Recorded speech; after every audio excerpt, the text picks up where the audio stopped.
I left you hanging with a story from our other episode, and so I'm going to start with that because otherwise I'm going to forget it again.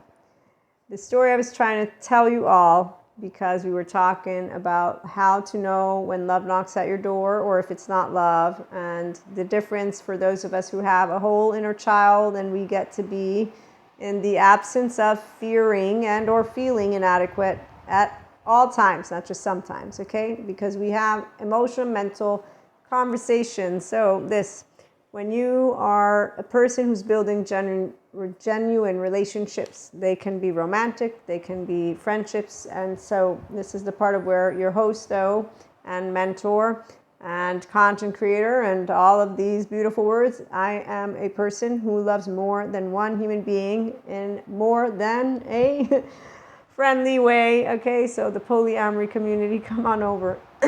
So that's consensual non-monogamy. But love, it goes into so many spectrums. The first thing is that you are able to be yourself, which I am.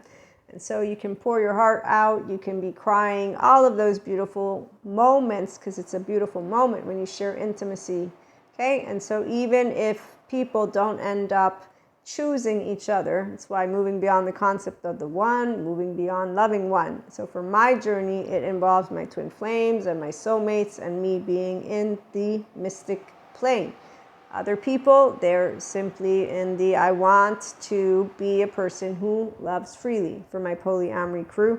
And that's because they have a very different way to approach life. And in 2024, we have open-minded people. The story, this tall man, he was a teenager, tall teenager. He and I had a thing, we would flirt. You've heard the story before because I've shared it at least a couple of times on our YouTube, but I've shared it more than once on our audio IHP. And one of these instances where I had come very excited and happy because I had bought new shoes, they pointed out, just because you have shoes, don't think we're going to date. And in that second, I'm like, you know what? This isn't love.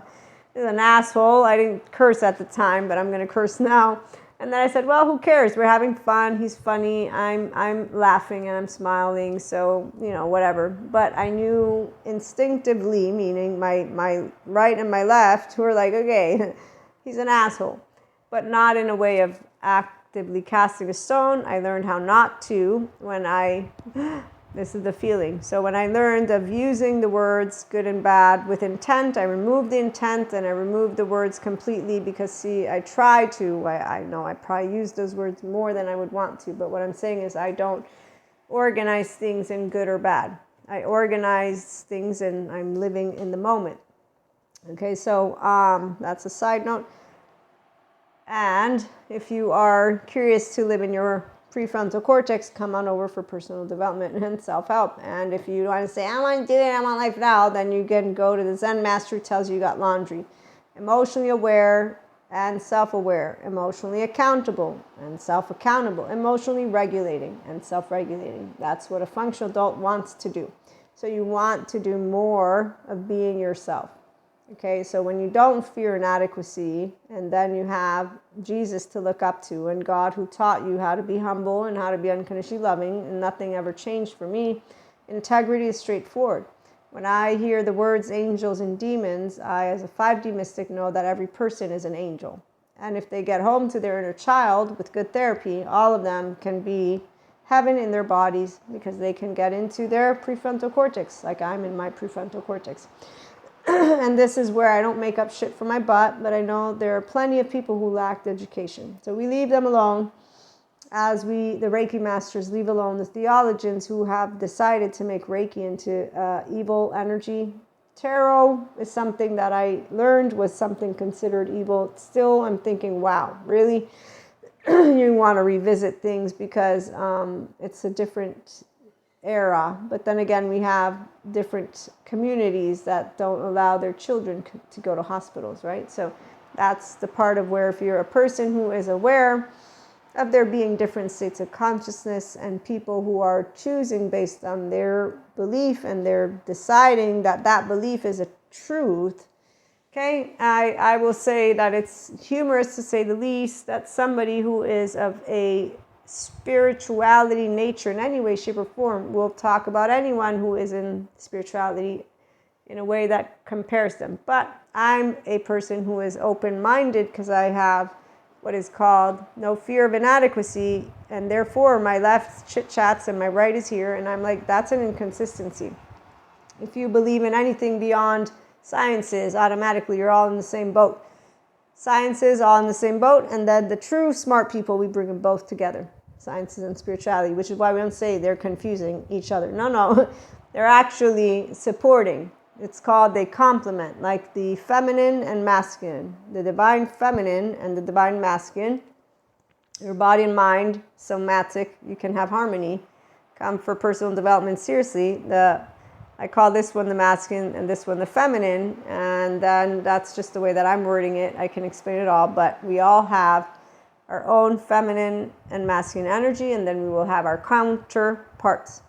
And so for that, the twin flame thing, it's a real deal. The difference is we don't have a runner or a chaser. We don't have dramatic sagas or like, oh my God, I'm dying inside, meaning that we know people. And so here's where when you don't fear inadequacy and you understand that differences can make a team or not, it's very easy. So here's the deal about what a person who isn't afraid to be herself can share with you. My teenage boyfriend, and any boyfriend I've ever had, and any person who's ever met me will know that if they say, I think you should change, I don't change. I don't change my mind. If I do, I'll let you know. Genuine, true feelings, how I think, you'll know everything. I won't hide. Why should I hide myself? I'm building a relationship with you. Oh, I don't need to trust you in the sense of trust that I'm not living in the movies.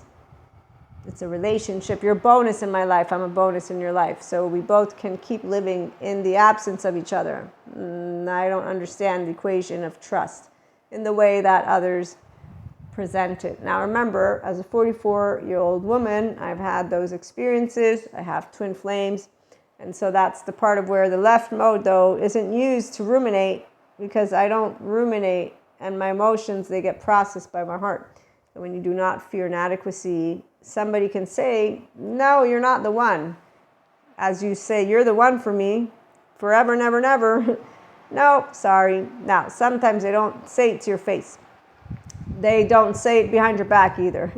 They have you understand it, right? So this is a part of what you can learn from a 44-year-old woman is that, knock, knock, who's there?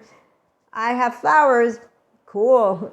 I have love. Are we sure that it's love? Let me watch you walk a walk and talk a talk. I will keep watching you forever. We won't live forever, ever, but basically what I'm trying to get to is that people, the ones who have integrity, they will, in fact, be visible, because you'll know, because they will come, knock, knock, here's the deal, and then they won't change their mind.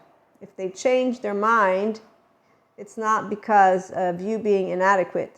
Or, again, that's what you get to learn if you want to be yourself. At IHP, you come one-to-one mentorship. You can ask Maria. There's paid subscription-based model content. You can join the masterclass if you're interested in any of these. Email me for the masterclass and for the one-to-one, but also for Ask Maria. It's an opinionated, calmness type episode for a specific situation, kind of like Dear Abby, but it's Dear Maria. After you've gotten to know me, of course. And that is for now only available on the audio version. It's once we get to 1K that I'll be able to bring it over to YouTube officially and completely as one of our membership options. Again, fear of inadequacy. Some of us don't have it because we had luck. I had a good, and I still have a good child-centric environment. Even though I'm not a child, my child parts stay. And in fact, my Maria, I'm who I am. You don't like me, you don't have to. I will respect your choices and your words, and then I will learn how to be more of a potshot, because that's nice. Because I can understand that you have a subjective opinion, thoughts and feelings. You're a differentiated self, of course. You be you, I be me. And if you are not comfortable around me, I'll make sure to go. That way we don't have to be uncomfortable. Nobody should be uncomfortable. It's social time.